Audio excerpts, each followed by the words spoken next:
This is Collaboration Booster, a podcast on how to improve teamwork.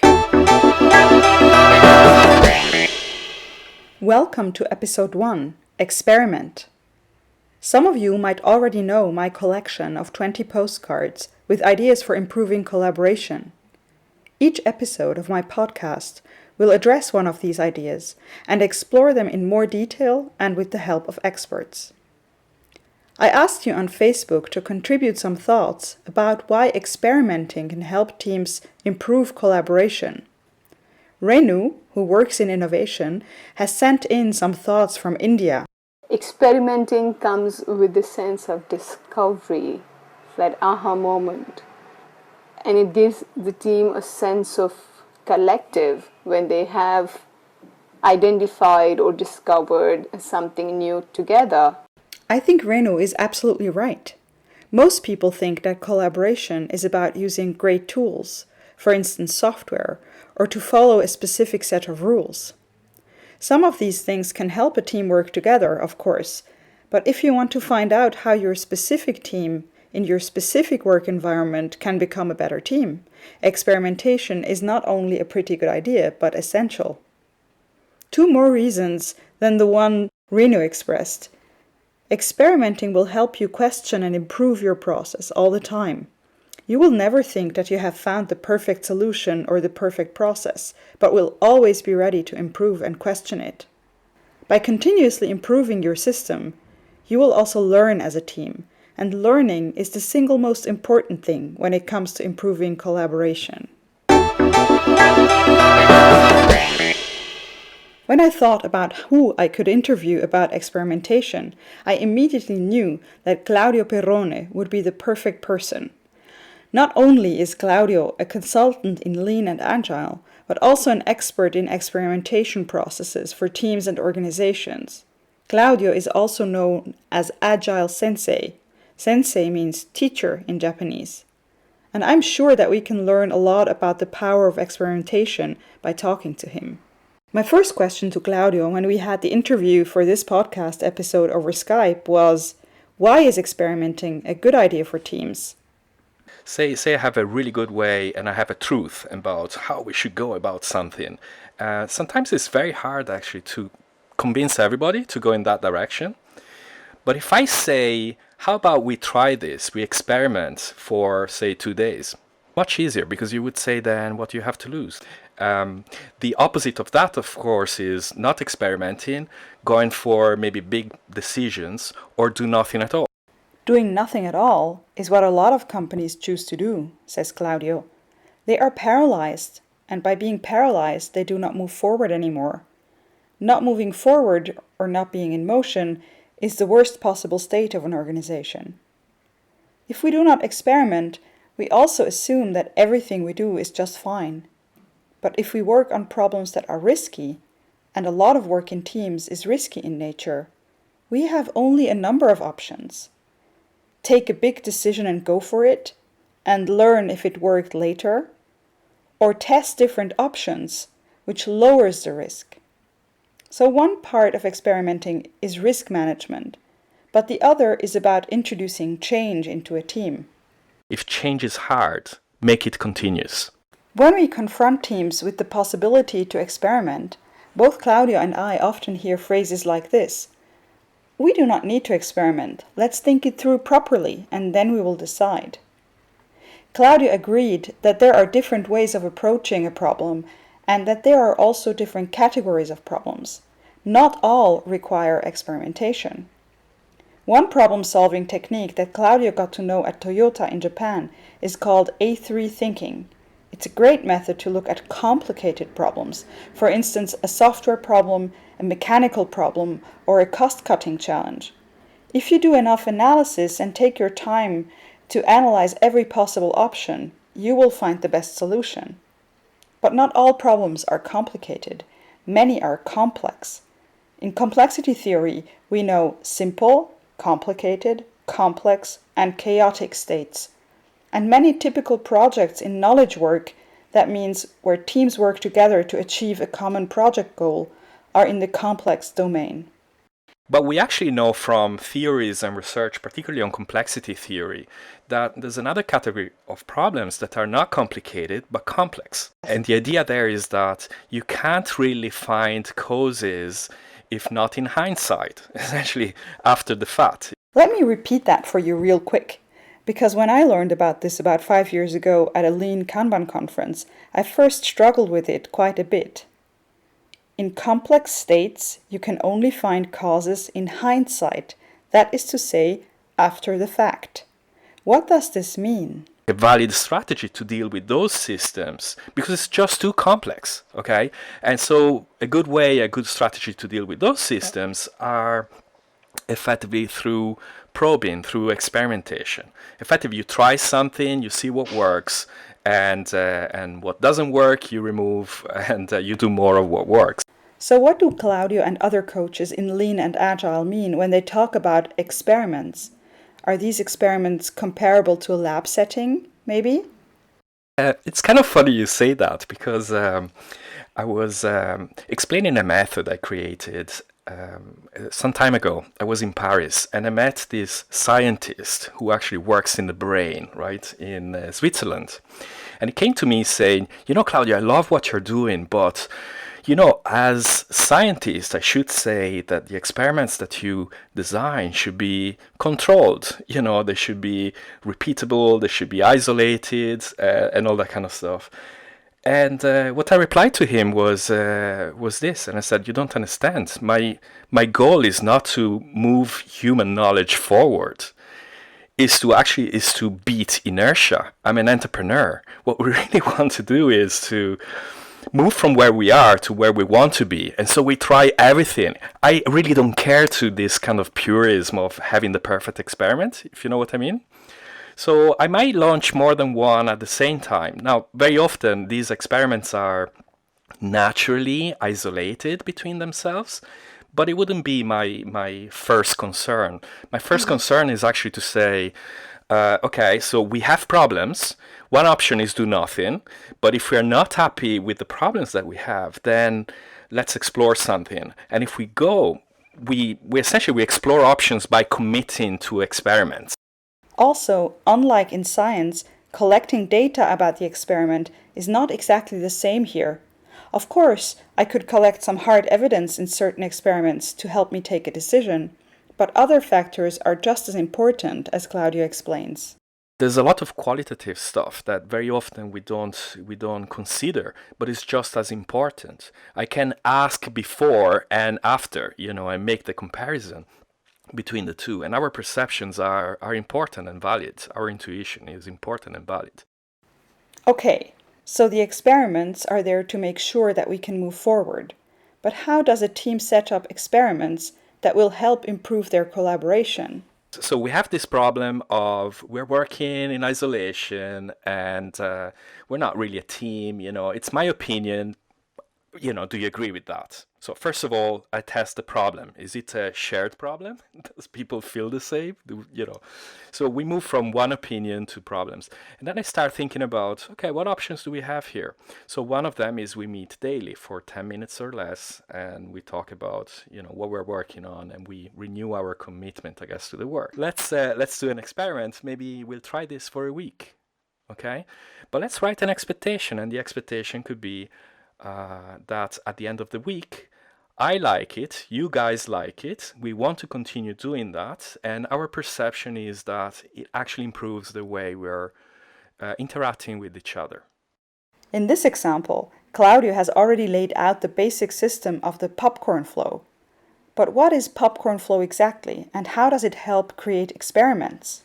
Imagine to have a visual board, and in this visual board you have several steps. And you have problems and observations, options, possible experiments, committed, ongoing, review, next.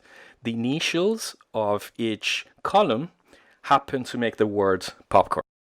But the acronym POPCORN does more than help us set up the experimenting process. It is also a metaphor for the idea that it takes time to set up experiments, but once you get used to it, they will multiply and help you take better decisions. And it's like really when you heat popcorn kernels, you know, when you put them on a pan and you heat them up. At the beginning, you have a couple of pops, and then suddenly it's bum, bum, bum, bum, bum, right? So it's that kind of experience that I see with teams. If change is hard, make it continuous, is one of the principles of popcorn flow. What this means is that experimenting works much better if you do it all the time, if you conduct experiments every week. Because a perfect system does not exist. As the world changes around us, our systems need to change too. I remember like a while ago going to a large organization, and the project manager needed my help. You know, it doesn't matter what it was, but in the end was we redesigned the process and the way people interacted and did the work. And then the project manager said, Claudio, this is fantastic. Now we'll put it on Visio, and that's our process from now on. And I said, no, hold on a second. You don't understand.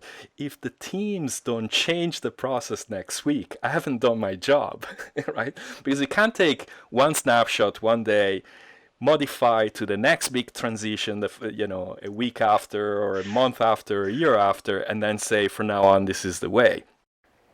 Popcorn flow, like many things that truly work, is simple.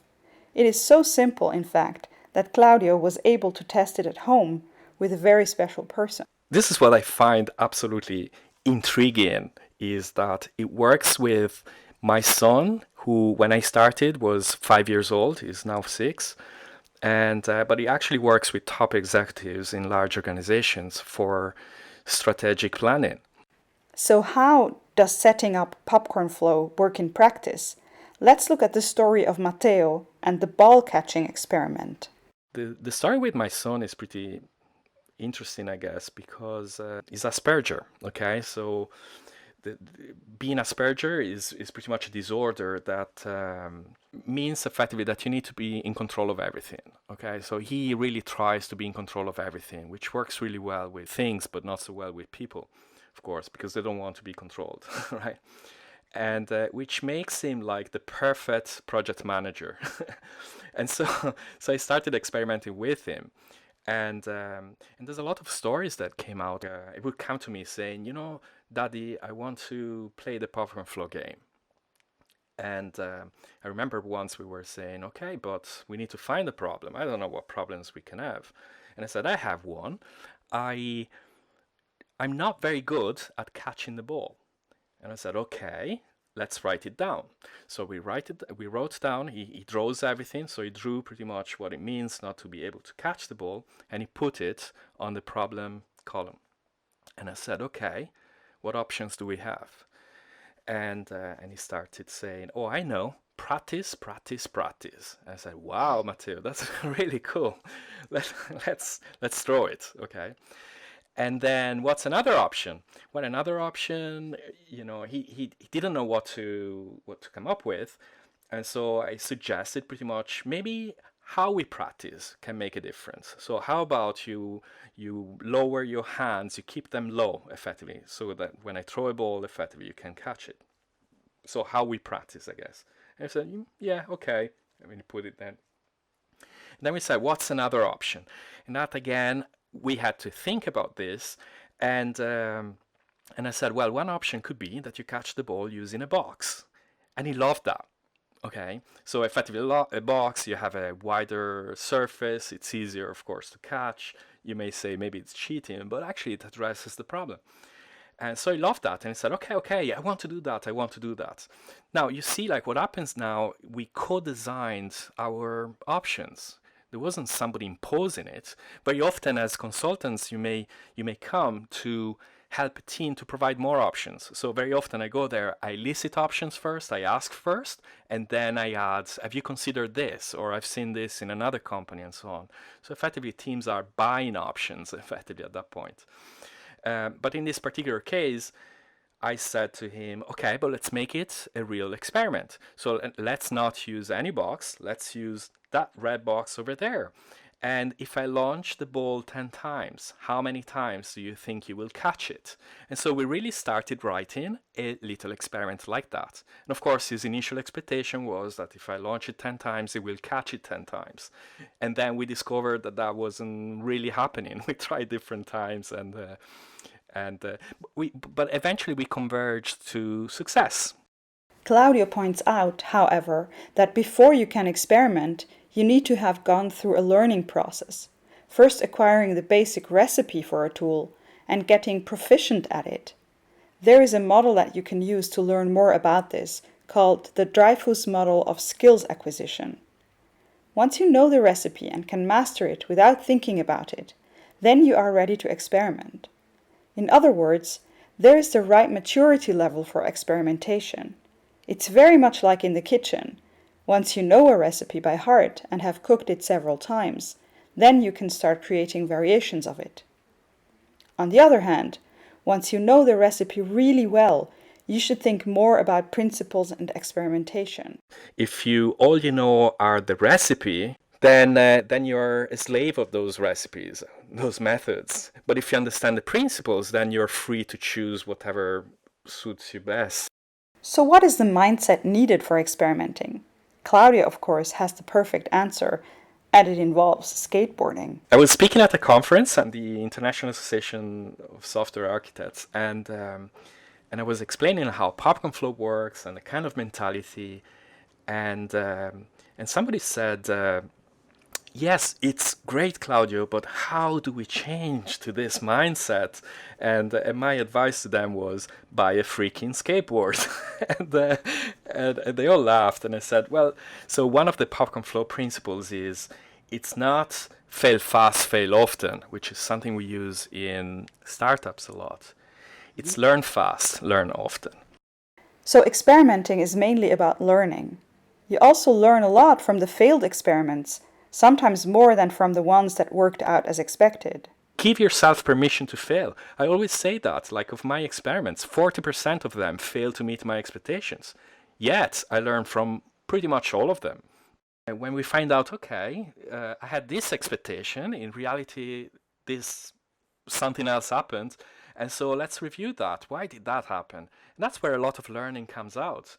So very often when I launch these experiments, I really say, let's consider the fact that it may not work, but in the end of it, we will revisit it. I never say we will roll back, because rolling back is one option. If something doesn't meet your expectations, you may reconsider, first of all, the whys, but based on that, you have a number of options. One, as I said, is roll back. Another one could be to revisit other options, to persist maybe doing the experiments, give it a little bit more time, to create new experiments, to revisit the problem in the first place. So you see, like there's a world of options that open up if you're prepared to think in those ways. One last important thing to bear in mind about rapid experimentation. Rapid means short experiments that carry only very small risks. This is important as continuous evolution is only possible if you keep the experiments short and create new experiments in short succession. When you have this kind of continuous evolution, continuous change through this kind of rapid experimentation, some of these experiments fail to meet your expectation. Absolutely. It's part of mutation, if you want. But some of this mutation leads to actual improvement. The thing is, like, improvement without change is impossible. So if you do a lot of change, you're maximizing the opportunity effectively for improving in the right direction. So you use this kind of continuous feedback loop to converge to something that works. Find out more about Claudio Perrone, his methods Popcorn Flow, A3 Thinker, and his consulting work on www.agilesensei.com. You can also order your personal set of Popcorn Flow stickers to create your own first Popcorn Flow board. Did I mention that Claudio also is an amazingly gifted illustrator? Seriously, go and check him out. Thank you for listening to episode 1 of the Collaboration Booster. I will be back with episode 2, Limit Your Work in Progress, quite soon. Until then, take care.